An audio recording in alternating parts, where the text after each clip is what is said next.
माननीय सभापति महोदय, मैं प्रारंभ करूं उसके पहले ये करना चाहूँगा कि मेरे सामने एक समस्या आ गई। जैसे उन्होंने गांव की दो कहावतें बताई थी। हमारे यहाँ पे गांव में कहावत है कि बिना पढ़ा हुआ यजमान पढ़ा बराबर और पढ़ा हुआ यजमान खुदा बराबर। One second.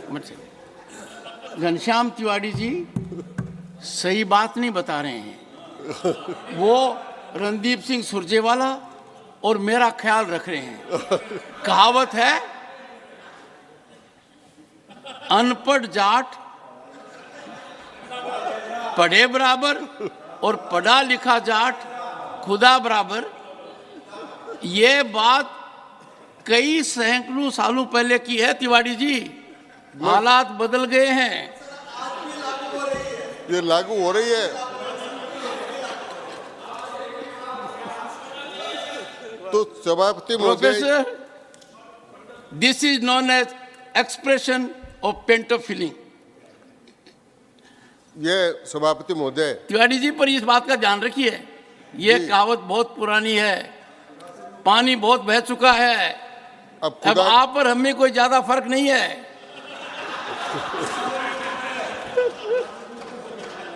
सभापति महोदय, मैं जब माननीय सुरजेवाला जी बोल रहे थे और उनके मुंह से लोकतंत्र की और चुनाव आयुक्त की नियुक्ति की बात सुन रहा था तो मुझे बड़ा रस आ रहा था, क्योंकि मुझे अच्छी तरह ध्यान है कि एक बार नवीन चावला जो श्रीमती इंदिरा गांधी जी के सेक्रेटरी थे उनको ही चुनाव आयुक्त बना दिया था और वो आज ये कह रहे हैं कि सरकार नियुक्त करने जा रही है। तो साहब इतना ये बात कर रहे हैं, फिर वो पार्टी लोकतंत्र की बात करे जो इमरजेंसी लगाई, सारा काम किया, तो मैं वो लोकतंत्र की बात नहीं करूँगा, उन बातों पर मैं नहीं जाऊँगा। मैं इस बिल की ओर जा रहा हूँ और माननीय सभापति महोदय, मैं इस बिल के समर्थन करने के लिए खड़ा हूँ। उन्होंने दो बातों की चर्चा की, उन्होंने संविधान सभा की चर्चा की, उन्होंने सर्वोच्च न्यायालय के निर्णय की चर्चा की। पहले तो मैं संविधान सभा के बारे में बताना चाहूँगा कि संविधान सभा ने ईसीआई की नियुक्ति व्यवस्था को संसद के विवेक पर छोड़ने पर सहमत हो गए। उन्होंने कहा था कि ये चुनाव का सारा सिस्टम वो कार्यपालिका के हाथ में तो नहीं होना चाहिए, लेकिन संसद इसके लिए कानून बनाए और ये संसद के विवेक पर है। इसलिए मैं आपकी उस बात की तायद करता हूं और आपको धन्यवाद देना चाहता हूं। आपने जो कहा कि संसद ही सर्वोपरि है, न तो कोई न्यायालय न कोई और, इसलिए सर्वोपरि संसद के रूप में ये कानून लेकर हमारे अर्जुन राम जी मेघवाल लेकर आए। उन्होंने बाबा साहब अम्बेडकर का जिक्र किया। अब वो पुराने वो हमारे पूज्य हैं और फाउंडर मेंबर हैं, और अब उनके बाद में साहब अगर कोई शेड्यूल कास्ट का आदमी कानून मंत्री बना है तो वो अर्जुन राम मेघवाल है। तो साहब अब जब आप उनकी चर्चा करते हो तो अर्जुन राम जी मेघवाल की भी चर्चा करो। तो मैं निवेदन ये करना चाहता हूँ कि वर्तमान में जो विधेयक है उसका कारण क्या है। साहब हर बात पर सुप्रीम कोर्ट में जाने का आदत पड़ गई है विपक्ष की, और इसके कारण से जिस सुप्रीम कोर्ट का बार बार निर्णय कर रहे थे, कल उसी सुप्रीम कोर्ट ने अपने जजमेंट में कहा कि सरकार की हर बात को चुनौती सुप्रीम कोर्ट में देने से अराजकता की स्थिति पैदा हो जाएगी, और ये अराजकता की स्थिति पैदा करने का प्रयत्न वो कर रहे थे।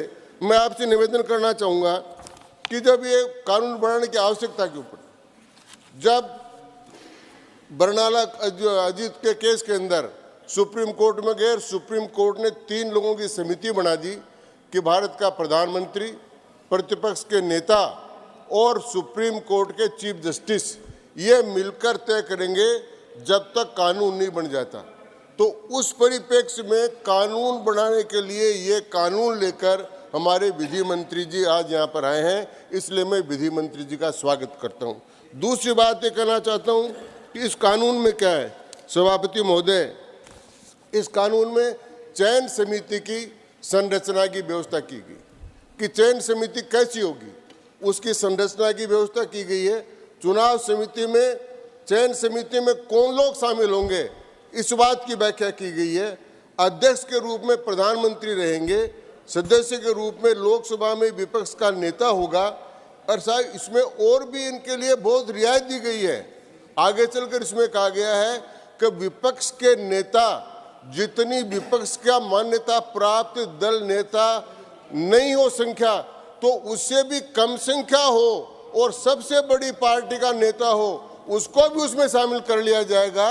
इतना कंसेशन दे दिया क्योंकि हमें पता है कि परमानेंट रूप से वो कभी भी इस बात पर नहीं आएंगे कि उनको मान्यता प्राप्त विपक्ष की भूमिका रहे। इसलिए सरकार ने सारी देयता से ये प्रावधान कर दिया कि वो संख्या न भी हो तो भी इनका प्रतिनिधि चयन में रहेगा और प्रधानमंत्री द्वारा सदस्य के रूप में नामित एक कैबिनेट मंत्री उसमें शामिल हो। माननीय सभापति महोदय, 70 साल तक जो आदमी इस बात को कभी चयन समिति की बात ही नहीं की, अपनी इच्छा उसको बनाते रहे, वो आज इस प्रकार की बात करें, मैं समझ में नहीं आता। ये चुनाव आयोग क्या है, ये लोगों के ध्यान में कब आया? मैं याद दिलाना चाहता हूँ माननीय सभापति महोदय, जब सबसे पहले TN शेषन भारत के मुख्य चुनाव आयुक्त बने थे, तब लोगों को पता लगा कि चुनाव आयोग क्या होता है। वरना तो पहले तो राज्य चुनाव आयोग था। अभी चर्चा कर रही थी कि ये जो सदस्य बनेंगे उनका ये कैडर होगा, ये इनका ये कैडर होगा। शक्ति सिंह जी, सुने सुने सुने सुने सुने आपको एक राय दे रहा हूँ राय दे रहा हूँ। मैं विधानसभा में एक सेकंड, मैं विधानसभा में माननीय घनश्याम तिवारी जी के खिलाफ रहा हूँ। मैं प्रतिपक्ष में था, माननीय घनश्याम तिवारी जी मंत्री भी थे। इनको जितना टोकोगे उतनी ऊर्जा आएगी इनको, ये मत कीजिए, ये मेरी आपको राय है। और नीरज डांगी जी के पिताजी भी हमारे साथ थे। मैं आपको राय दे रहा हूँ घनश्याम जी, अब आपको इंटरप्शन नहीं होगा तो आप समय में अपना बात कह पाएंगे।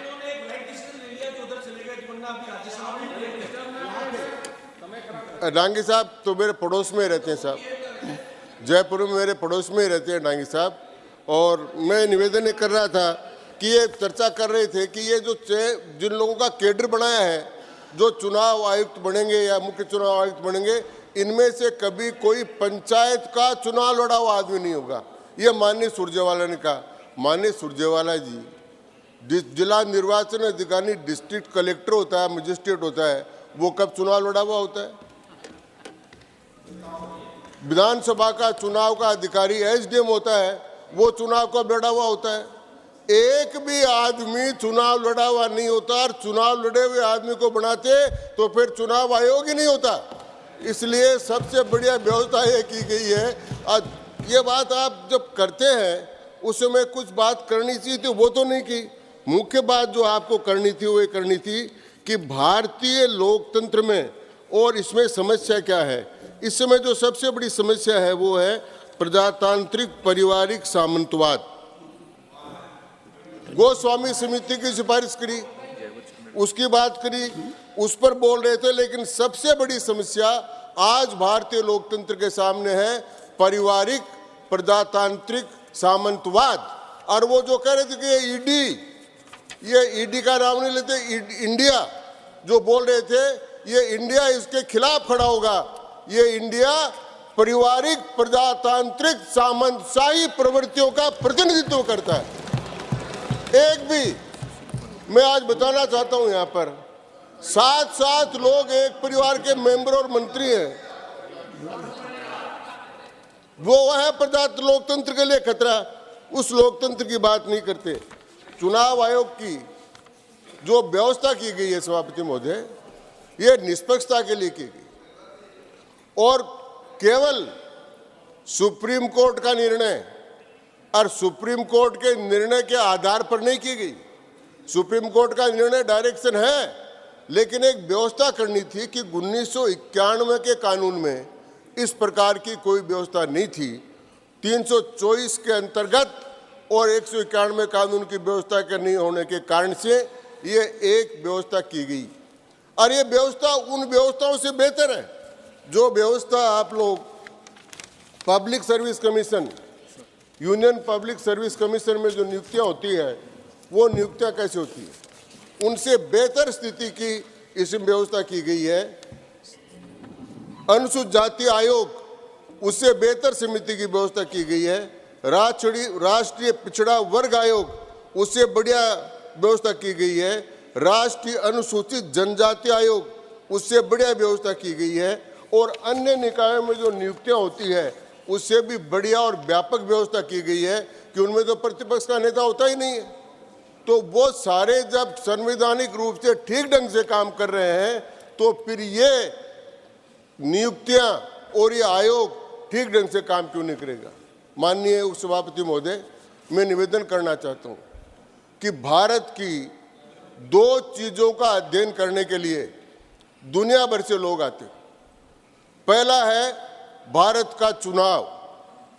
भारत के जैसा चुनाव विश्व के किसी देश में नहीं है, विश्व के किसी देश में नहीं है।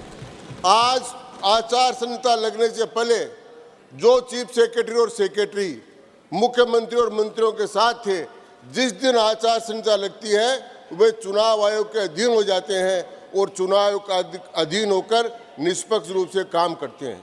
उसी हम का भी चुनाव करते हैं, हमको शपथ भी दिलाते हैं। माननीय तिवारी जी प्लीज इधर बोलो। मैं आपसे ही कर रहा हूँ साहब। जी जी, आपस में बात ना करें। आपस में नहीं करे साहब जी। तो मैं ये बात कर रहा था। दूसरी बात कर रहा था कि जब मैंने कहा था कि टीएन शेषन साहब से आने से पहले मैं भुक्तभोगी हूँ सर।